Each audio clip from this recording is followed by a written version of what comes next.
Welcome to Vertigo. In this episode, we will be exploring the mysterious disappearance and death of Kris Kremers and Lisanne Froon.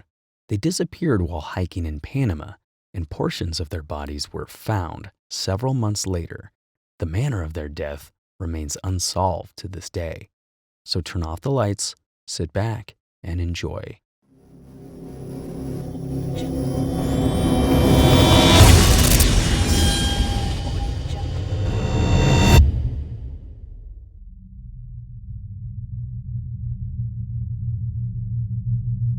Lisanne Froon, 22 years old, was described as aspiring, optimistic, intelligent, and passionate about volleyball.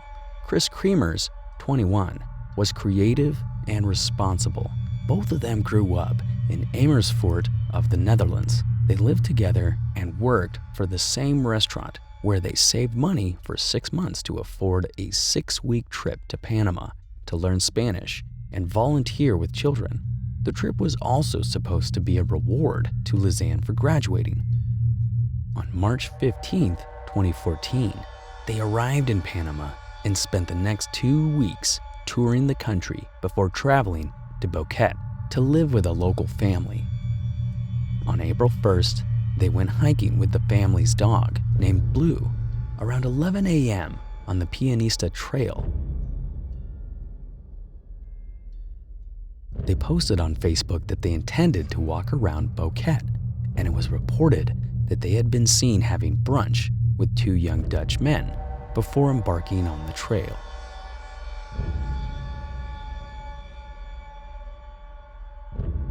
The family became alarmed when Blue returned home that night without the young women. Lisanne's parents stopped receiving text messages, which both women had been sending to their families daily. The next morning, Lisanne and Kris missed an appointment with a local guide. On April 3rd, authorities began aerial explorations of the forest and local residents began helping in the search. Then on April 6th, the parents of Kris and Lisanne arrived in Panama with police, dog units, and detectives from the Netherlands to conduct a full-scale search of the forests. The parents offered a $30,000 reward. The search lasted 10 days.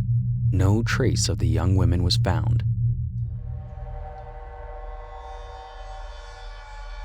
10 weeks later, a local woman turned in Lisanne's blue backpack, which she said she had found in a rice paddy by a riverbank near her village of Alto Romero. She said she was sure it had not been there the day before. The backpack contained 2 pairs of sunglasses, $83 in cash, Lisanne's passport, a water bottle, Lisanne's camera, 2 bras, and the women's phones, all packed, dry, and in good condition.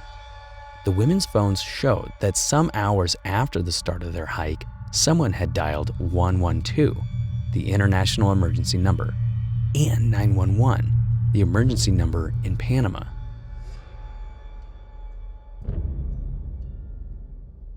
The first distress call had been made just hours after beginning their hike, one from Kris's iPhone at 4:39 p.m., and shortly after that, one from Lisanne's Samsung Galaxy at 4:51.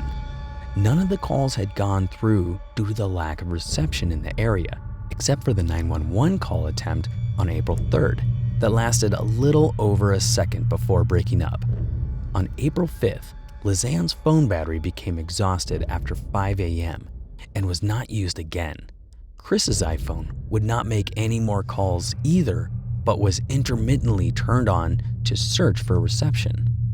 After April 6th, multiple attempts of a false PIN code were entered into the iPhone, and it never received the correct code again. One report showed that between April 7th and April 10th, there were 77 emergency call attempts with the iPhone. On April 11th, the phone was turned on at 10:51 a.m. and was turned off for the last time at 11:56 a.m.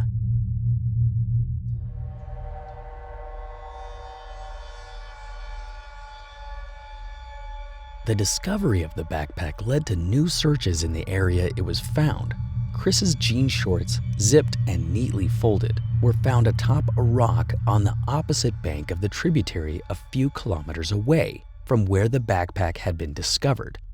2 months later, a pelvis and a boot with a foot inside were found. Soon, at least 33 widely scattered bones were discovered along the same riverbank.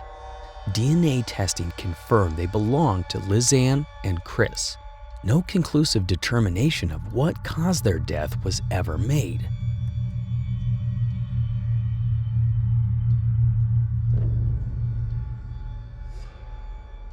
Approximately 100 photos were taken on Lisanne's camera from the day of their disappearance until its discovery in the backpack. What makes this story so odd is that at least 90 of the photos were taken in the dead of night on April 8th, a full week after the young women went missing. The first few pictures are normal. They show Kris and Lisanne enjoying their day hiking along the trail.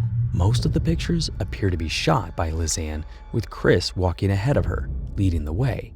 The last few shots of the day appear to show the girls following an indigenous trail downhill, away from Bouquet.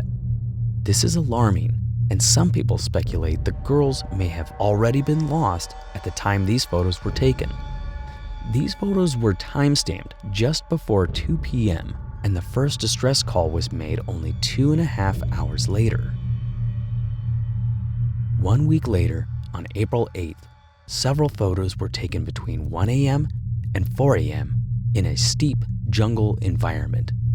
It appears to be raining very hard, as the flash reflected back off the raindrops in many of the photos. Weather reports also indicate a big storm that night. One of the pictures, taken at 1:38 a.m., shows a cliff with vegetation either above or below the cliff. It is unknown whether this photo is pointing upwards or downwards, as either perspective is possible.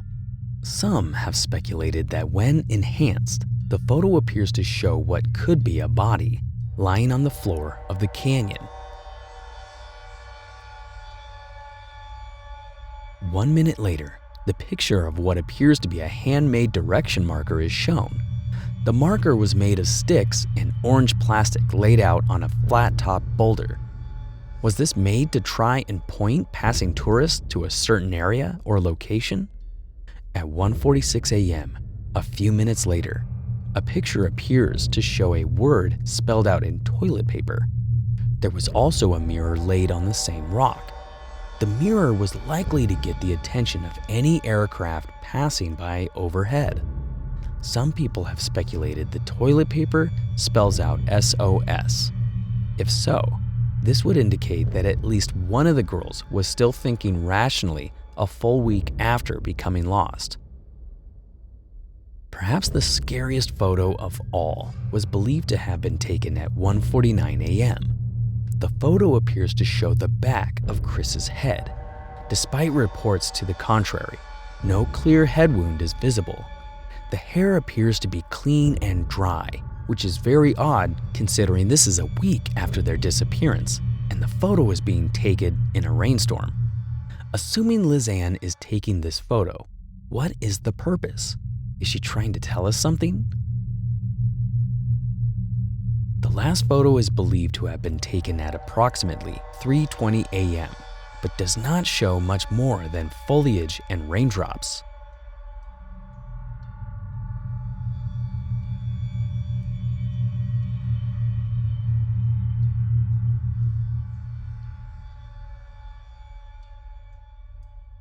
The main theory in this case is that one of the girls, likely Kris, became injured or died from falling off of a rope bridge that is in the general area where the final photos were taken. Since multiple pin attempts were made on Kris's iPhone after April 6th, and it was subsequently never unlocked, it is likely that she was incapacitated in some form and Lisanne did not know her passcode. The photos, probably taken by Lisanne, seem to mark the place where she left her friend in case she had to return or someone else found the camera. It is believed Lisanne then attempted to hike out of the canyon, but may have herself become injured in a fall. A physician who worked on the case said her left foot showed multiple fractures on the long bones that connect the ankle to the toes and is consistent with a fall. She may have died of dehydration and starvation after being unable to walk any further. The last emergency phone call was attempted on April 11th, which was 3 days after those night photos were taken.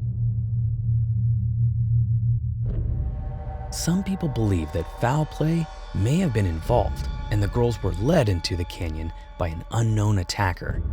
In 2017, Catherine Johannet was found murdered on a hiking trail in Panama, approximately 35 miles from where the remains of Lisanne and Kris were found.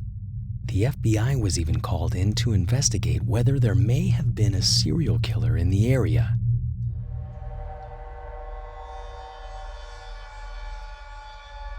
People have also speculated that a cover-up has occurred. Some of the photos have not been released to the public, and others have been altered by the Panamanian officials before handed over to Dutch investigators. Some photos are clearly mislabeled and duplicated. What could the missing photos show? Is there a definitive answer that is being hidden from the public?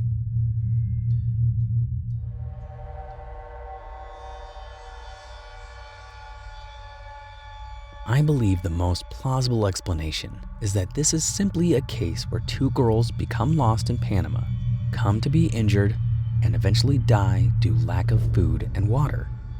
It is heartbreaking to think about what these two girls went through in their final days and hours in a dark, wet, disorienting jungle. Do you believe this theory? Or do you believe something more sinister was at play?